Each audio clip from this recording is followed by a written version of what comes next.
স্বস্তি বাচন সম্বন্ধে আর দু একটা কথা আমরা বলি।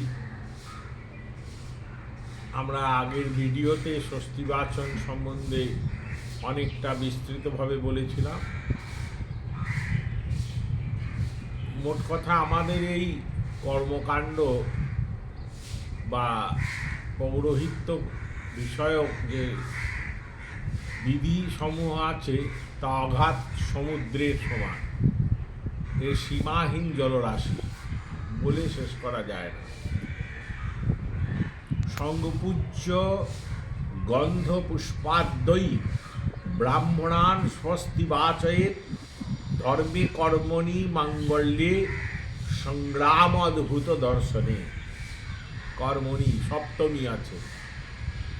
স্বস্তি বাচন কর্মে যারা স্বস্তি বাচন করবেন, স্বস্তি হোক, মঙ্গল হোক, আজকের দিনটা পুণ্য হোক, পুণ্যা হোক, পুণ্য দিবস হোক, এইসব যারা বলবেন যজমানের কল্যাণার্থে, কর্মের কল্যাণার্থে, ধর্মে কর্মণি মাঙ্গল্যে, মাঙ্গলিক কর্মে, সংগ্রামে অদ্ভুত দর্শনে। প্রকৃতপক্ষে কর্মকাণ্ডেও যত রকমের আমাদের প্রক্রিয়া বা পর্যায় আছে, এমনকি শ্রাদ্ধেও অবধি, সেখানেও অবধি অবশ্যই করে স্বস্তি বাচন করতে হবে। যেমন আমাদের হচ্ছে ওই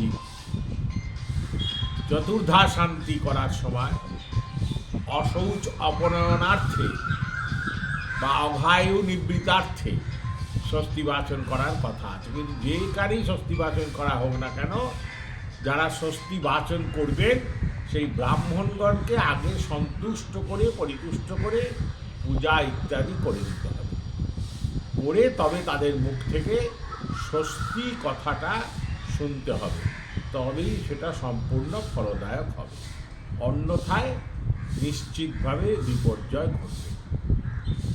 জয় গুরু, জয় শ্রী সীতারাম।